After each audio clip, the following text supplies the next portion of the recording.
Hello YouTube, Internet, and I think I mentioned bee aliens last time. That'd be good to know if they ever tune in. Last week I did a little bit of winterization. Probably should have done a little bit more. Cold weather snapped it pretty quick. But in any case, my plan had been to use coroplast, which if you think about it, it's basically cardboard made out of plastic. It has that corrugated core with two sides of smooth plastic on it. Unfortunately, the Lowe's near me, the only thing that they sell, and I guess it's for their profit margin, are little 24 by 14 squares that people use to make yard signs or political signs or all kinds of signs out of them.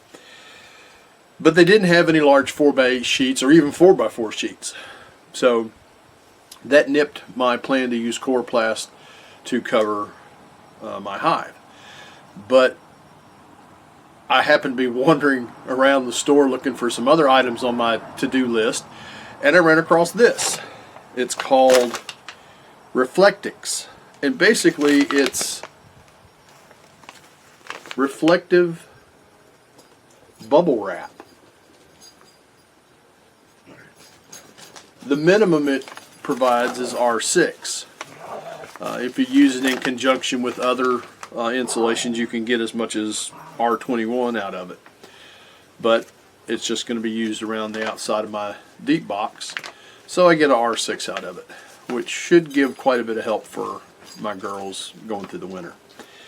And as you suspect, it's basically just a bright, shiny, or you might call aluminized bubble wrap, but I think it's more like a mylar film to get technical about it.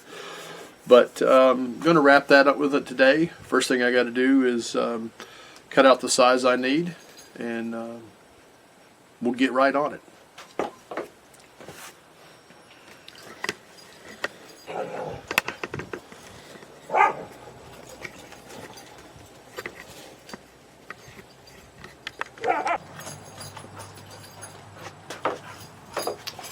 And as you see, I have my trusty pocket knife and a ruler, and you'll get a good up close shot of this material. And like I said, it's basically just a nice shiny bubble wrap. You're going to need, for my hive, yours is probably different. I've got an 8 frame. I know a lot of people use 10 frames. So basically it's 69 inches all the way around. I'm going to add a couple for overlap. So we're going to cut this to 72 inches.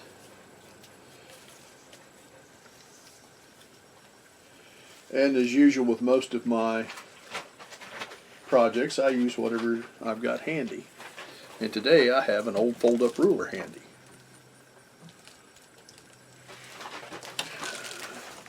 My fancy or my modern tape is down in the workshop, and I'm not. So we'll unroll this here. Conveniently, the stick tape is 72 inches. So basically we'll just add a couple of inches to that, which will be that line right there, and cut. I've seen other videos where people use polystyrene anywhere from a ½ inch up to, I think one of the guys that I watch up in Massachusetts, his is as much as 2½ inches of polystyrene. Luckily I don't need that much. And now the other fun part is I've got to cut this down to 10 inches to fit the depth of my deep box. So we'll measure that out here. We'll give that 10 inches.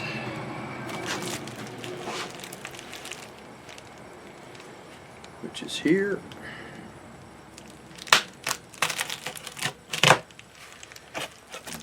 And we'll just mark this at various places. and then I'll come back and I'll do the whole thing.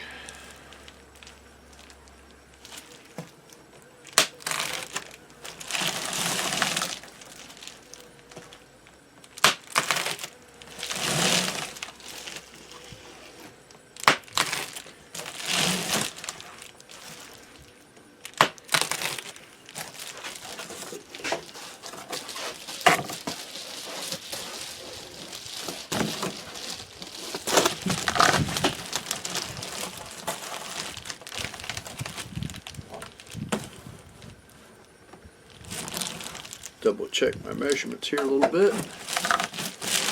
Make sure we're doing 10 inches on this.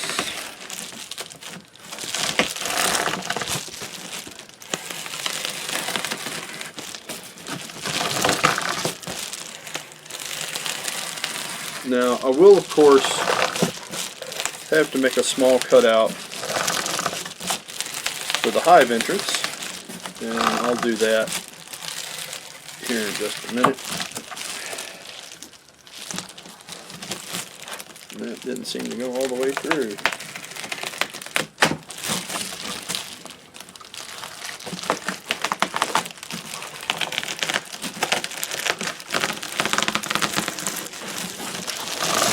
Probably might have worked a little better with a utility knife, but like I said, this kind of stuff's down in my workshop.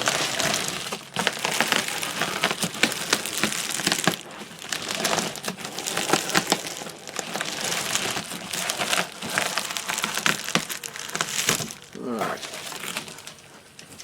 Now if you're running double deeps, probably not going to be as efficient for you. And I'm just going to put this on with a little bit of duct tape, and we'll see you out the beehive.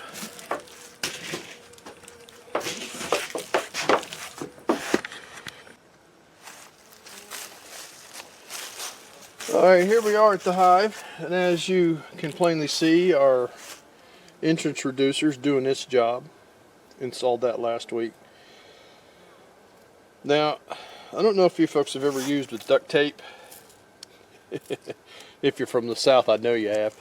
But one of the tricks with duct tape is when it gets cold, it doesn't stick real well. So before I came out here, I took my trusty roll of duct tape and I stuck it in the microwave for 2 minutes. That heats it up, heats up the glue, makes it all nice and sticky. Problem solved. Now, I cut this 10 inches, which is the height of my deep, and I shouldn't have to make a cutout for the entrance because, as you can see, it's not going to go, it shouldn't go down that far because it is only 10 inches, which is the depth of the box. So I'm going to start here on the side. I'm going to put on a piece of tape.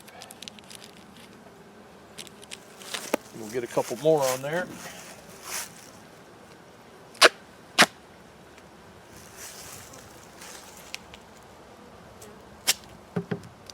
And I know there's a lot of debates as to who makes the best duct tape, blah, blah, blah. This is T-Rex, supposed to be some of the best. I've never tried that Gorilla stuff, so if you want, you can leave a comment about your favorite duct tape. Might give it a try.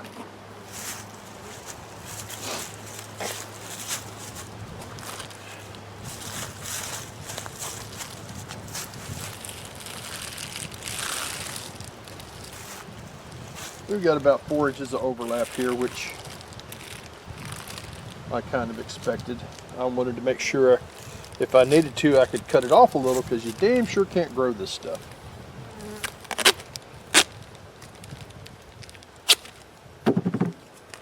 Now, it isn't a perfect fit, but that's what we brought duct tape along for.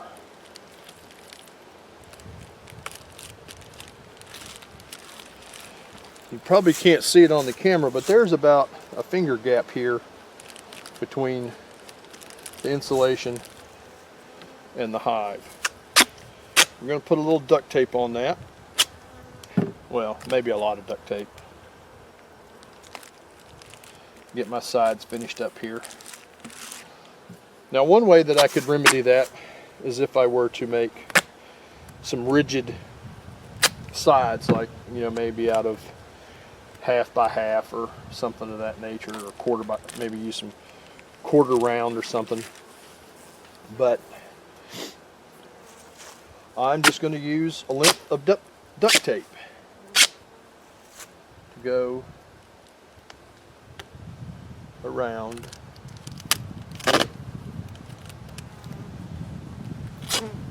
the top and pull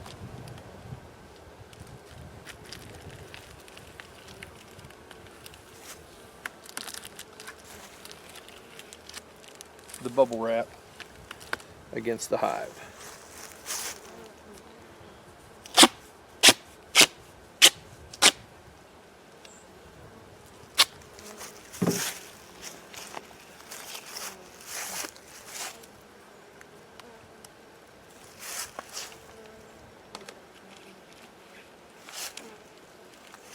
If nothing else, the duct tape may not pull the bubble wrap completely against the hive, the entire depth of the box, but what it will do is act like a little bit of bubble wrap in itself and trapping airspace. And as we all know, trapping air is the most important thing that insulation does.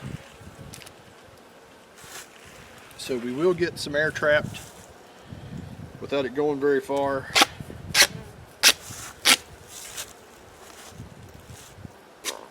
And give us, hopefully, maybe just a little bit more than R6.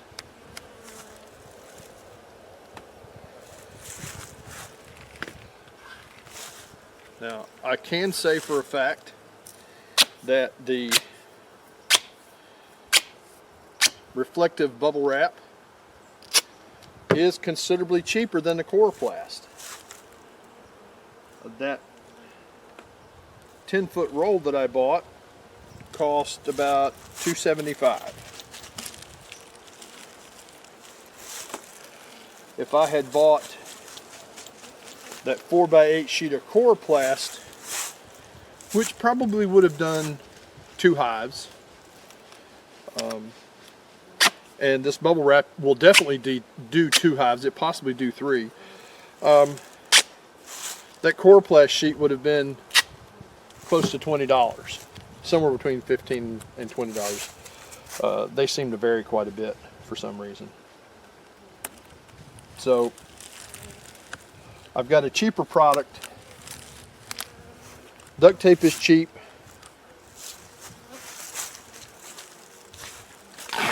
And my girls get an extra edge against Old Man Winter. Now, I am fully contemplating or counting on being able to use this bubble wrap again next year. But that'll depend on how well the duct tape comes off.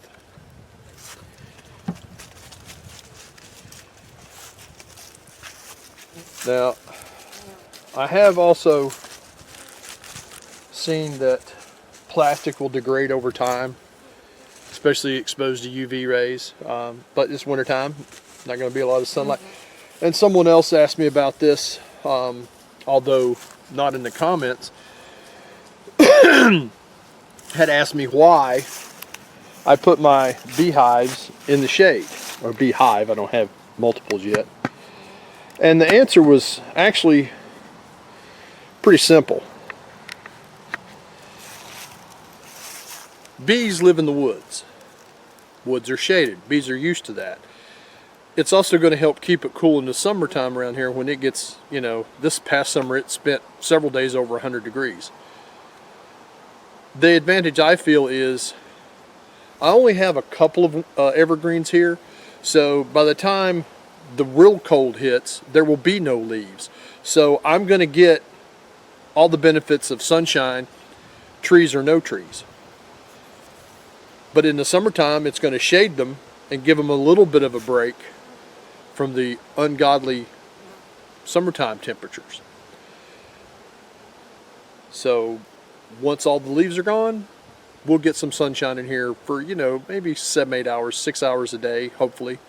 And granted, the reflective bubble wrap will keep the sun out, but its insulating properties should more than make up for that. And that's what I've got for today. Give me a like if you want, subscribe, and by all means share, and we'll see how the girls do come at the end of winter. See you next episode.